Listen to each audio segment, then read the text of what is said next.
Buenas tardes, mi nombre es Michelle Aguilar, soy residente del Centro Oftalmológico León. El día de hoy vamos a ver la evaluación del paciente con estrabismo, lo que responde a la anamnesis, el examen físico, el examen oftalmológico general, algunas pruebas que se realizan en estos pacientes. También vamos a ver lo que sería el tratamiento no quirúrgico del paciente con estrabismo, la corrección del defecto refractivo, deducciones de hipermetropía fisiológica y con cicloplegia. Vamos a ver algunos ejemplos y vamos a finalizar con lo que sería la ambliopía. Es importante comenzar con la anamnesis en lo que responde al motivo de consulta y la enfermedad actual. Tenemos que indagar la edad de aparición, el tiempo de evolución, que si desvía uno o dos ojos, la dirección de la desviación, si esta es permanente o intermitente, algunos factores desencadenantes, la distancia a la que se manifiesta la desviación, si también existe dipropía y muy importante, los antecedentes que pueden ser obstétricos y neonatales, en los que tenemos que indagar el tiempo de gestación, las enfermedades durante el embarazo, las condiciones del parto, las condiciones neonatales, como si el paciente necesitó peso, el peso fue bajo, si necesitó incubadora. También es muy importante el desarrollo psicomotor. Los siguientes son algunos eventos considerados normales y la edad promedio en las que se presentan. Por ejemplo, que si el niño se sentó con soporte a los 6 meses, se sienta sin soporte a los 8 meses, cuándo comenzó a gatear, que sería lo normal a los 9 meses, una caminata, los primeros pasos a los 12 meses y las primeras palabras a los 12 meses. Entonces de ahí vamos a partir con lo que sería el examen físico optométrico. Siguiendo con la evaluación, tenemos que realizar una refracción bajo cicloplegia a todo paciente que consulta por primera vez por estrabismo. Luego de haberse concluido el examen estrabológico, la cicloplegia puede hacerse utilizando atropina o ciclopetolato de acuerdo a la edad del paciente. Como podemos observar en la imagen, si tenemos un paciente de 4 meses a 2 años, lo recomendado sería atropina al 0.5.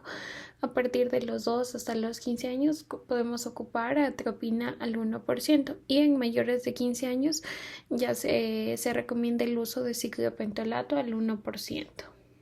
Con lo que sigue el examen oftalmológico general, bajo la lámpara de hendidura vamos a examinar párpados, conjuntiva, córnea, segmento anterior, la transparencia de medios, retina, mácula y papila. Tenemos el examen estrabológico en el que existen diferentes tests. Uno de ellos es el test de Hirschberg, que es un examen para determinar la alineación inicial de los ojos basado en el reflejo de un haz de luz dirigido a la córnea. También es útil en pacientes poco colaboradores o en aquellos con fijación deficiente. Se realiza colocando una luz enfrente del paciente y se le pide que fije su mirada en ella evaluando el reflejo de esta en la córnea, teniendo en cuenta su relación con la pupila. Se gradúa la desviación en grados según la figura que observamos en la parte de abajo o su equivalente en prismas, que serían prismas igual a grados por 2. Uno de los test que también nos puede ser útil es el test de Cover Test. Él sirve para determinar en primer lugar si el ojo desviado tiene algún grado de visión y en segundo lugar para detectar la presencia de un estrabismo manifiesto que sería atropía o latente foria. Se realiza pidiendo al paciente que fije su mirada en un objeto y el examinador tapa alternantemente los ojos y observa el movimiento del ojo que se destapa indicando la dirección de la desviación. Se debe realizar en todas las posiciones diagnósticas. Continuando tenemos el punto próximo de convergencia, es el punto más cercano al cual se mantiene la coincidencia de los ejes oculares al seguir un objeto que se acerca. Tenemos que conocer los valores normales. En niños menores de 10 años tiene que estar a la nariz, pero en adultos ya puede ser a 10 centímetros. Otro de los métodos es la medición de la desviación con prismas. Un prisma es una cuña de material reflectante con una sección de corte triangular que tiene un ápice y una base. La medición se realiza colocando prismas de diferentes poderes con su ápice dirigido en el mismo sentido de la desviación enfrente del ojo fijador o de mayor visión, realizando una prueba de oclusión alternante sucesivamente, hasta que cese el movimiento de los ojos. De esta manera se cuantifica la desviación total del paciente. Otra de las cosas que tenemos que hacer y muy importante es la posición diagnóstica. Se refiere a los sitios de mirada donde se ejerce la función máxima de cada músculo. Este examen es indispensable para medir la desviación en cada una de las versiones o movimientos conjugados de ambos ojos. Para facilitar el análisis de las desviaciones, hemos dividido las posiciones diagnósticas en tres grupos: los horizontales, los verticales y las oblicuas. Los horizontales, que significaría un dextro y levoversión; las verticales, supra e infraversión; y las oblicuas, supradextro, supralevo, infradextro e infralevoversión. También tenemos las ucciones, como ya vimos antes, son los movimientos independientes de cada ojo y nos permiten determinar si hay limitaciones, es decir, que el ojo pasa la línea media pero no completa el movimiento en toda su extensión y se acompaña desde extremos terminal, o también pareces que el ojo llega a la línea media pero no la sobrepasa, o todo lo contrario, parálisis, que el ojo no llega a la línea media. También tenemos que saber la fijación, por ejemplo, la máxima agudeza visual según el sitio de fijación. El área anatómica examinada es la fovea. La agudeza visual sería del 100%, parafoveal del 80%, macular del 67%, el borde macular de 33%. Ahora vamos a mencionar el tratamiento no quirúrgico del paciente con estrabismo. Para iniciar la rehabilitación funcional del paciente, idealmente se debe tener el ojo libre de patología, es decir, alguna alteración en segmento anterior, posterior o en los anexos. Y a continuación vamos a exponer algunas pautas generales del manejo teniendo en cuenta parámetros esenciales del tratamiento, que son defectos refractivos, ambliopía y oclusión ortotóptica. Comenzaremos realizando una corrección del defecto refractivo. Una correcta refracción es la base de una buena corrección óptica y el primer paso en el manejo del estrabismo. La corrección debe ser total para cualquier tipo de desviación, teniendo en cuenta la hipermetropía fisiológica y las deducciones que se deben realizar de las fórmulas encontradas en el examen bajo ciclo Prege. Tanto en los pacientes miopes como en los hipermétropes, es muy importante hacer énfasis en el correcto tamaño, ajuste y confort de la montura para que el paciente use los anteojos permanentemente. Asimismo, es indispensable el buen estado de los lentes. Por ejemplo, en la figura 1 vemos que es una montura demasiado grande para el paciente, encima de eso está torcida, lo que puede generar en el paciente una diplopía y variación en el ángulo de desviación. En cambio, en la segunda figura vemos que son unos lentes rotos, rayados, lo que favorece la discontinuidad en el uso de los anteojos y especialmente en los niños. Continuando, tenemos lo que serían las deducciones de hipermetropía fisiológica y con ciclo Prege.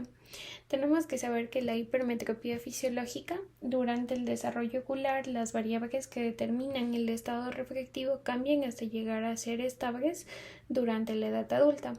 Es así como durante los primeros años de edad el sistema óptico va evolucionando desde un estado de hipermetropía hasta llegar finalmente en condiciones ideales a la emetropía. Por lo anterior, en pacientes que llegan a ser emétropes es normal encontrar hipermetropías en las siguientes magnitudes según la edad. Por ejemplo, tenemos hasta 1 año podemos encontrar 3 dioptrías, los 2 años 2 dioptrías y hasta los 3 1 dioptría. Con respecto ahora a las deducciones de la hipermetropía fisiológica, tenemos que saber que para pacientes sin estrabismo, si el valor de la refracción una vez hecha la deducción igual o menor que la hipermetropía fisiológica para la edad, no es necesario prescribir con una corrección óptica. Pero si el valor de la refracción una vez hecha la deducción es mayor que la hipermetropía fisiológica, se debe prescribir la corrección óptica y se debe restar la hipermetropía fisiológica. Aquí podemos ver dos ejemplos. Tenemos un paciente de 3 años sin estrabismo y la refracción bajo cicloplegia es de más 6 dioptrías. En primer paso debemos restar la deducción de cicloplegia en refracción, es decir, más 1. Sería más 1, más 6, menos 1, que nos daría 5. Y a este le debemos restar la hipermetropía fisiológica para la edad, que sería más 1. Entonces sería más 1 menos 1, que sería igual a 4. Entonces vamos a nosotros a prescribir más 4. Otro de los ejemplos sería que en el mismo paciente de 3 años con 6 dioptrías en la refracción bajo cicloplegia, pero con estrabismo. Entonces vamos en él a restar la deducción de cicloplegia en refracción, es decir, más 1, que sería más 1 menos 1, que sería igual a más 5. Por la presencia del estrabismo no se resta la hipermetropía como si se lo hacía antes, por lo que se va a deducir o se va a prescribir en la receta más 5. Ahora es muy importante mencionar las normas para la prescripción de las fórmulas en que no han usado una corrección óptica. En estos pacientes es muy importante tener en cuenta si tenemos un paciente con hipermetropía, miopía o astigmatismo. En los pacientes con hipermetropía, en que si tenemos un paciente de 3 y 10 años y que tiene menos de 5 dioptrías, vamos a hacer una corrección total. Pero si este es más de 5 dioptrías, vamos a hacer una corrección total y prolongamos con atropina. Si el paciente tiene miopía, y si es menos de 10 años, siempre damos la fórmula total. Pero si este es mayor de 10 años y es menos de 5 dioptrías, damos la fórmula total más de 5 dioptrías, lo que se tolera en el examen subjetivo sin cicloplegia, o parcializar la fórmula obtenida bajo cicloplegia. En cambio, en los pacientes adultos, ya sean los pacientes con astigmatismo, ya sean niños y adultos, si tenemos menos de 3 dioptrías, damos toda la fórmula. Si es más de las 3 dioptrías, lo que tolera en el examen subjetivo sin cicloplegia. Para finalizar, tenemos lo que sería la ambliopía, que es una baja agudeza visual en uno o ambos ojos sin una lesión orgánica aparente debido a la percepción desigual de una de las imágenes entre uno y otro ojo durante el periodo de desarrollo y maduración por los defectos de la vía visual refractiva, que sería hasta los 5 años. La percepción desigual de imágenes puede ser causada por ambliopía refractiva, estrabismo o también una deprivación sensorial. Podemos tener una ambliopía refractiva que es generada por la hipermetropía, miopía o astigmatismo. La anisometropía por las diferencias en el poder dióptrico, en cambio la ambliopía estrábica cualquier tipo de desviación, siendo más comunes en los estrabismos verticales. Y en el caso de que tengamos una ambliopía por deprivación sensorial, es consecuencia de falta del estímulo visual, usualmente causado por la opacidad de medios. Como parte del tratamiento, en primer lugar está la oclusión preóptica, que tiene como objetivo mejorar la agudeza visual en pacientes con ambliopía cuya fijación lo permita. También es útil para modificar fijaciones excéntricas en pacientes menores de 5 años. El esquema de tratamiento es como sigue, teniendo en cuenta que siempre se debe hacer con la óptica corrección refractiva. Entonces tenemos la fijación foveal y parafoveal. En niños y adultos vamos a tapar el ojito sano 6 horas al día hasta llegar a una máxima agudeza visual, que sería 20-20. Para los casos de ambliopía binocular se puede hacer alternante, es decir, 6 horas al día y 6 horas al día. También tenemos la fijación macular y en el borde macular. En mayores de 18 meses y menores de 5 años se tapará el ojito sano durante todas las horas del día en que el paciente permanezca despierto, menos 1 hora al día en que se tapa el ojo ambliope. Esto con el fin de evitar ambliopía por deprivación sensorial al ojito sano.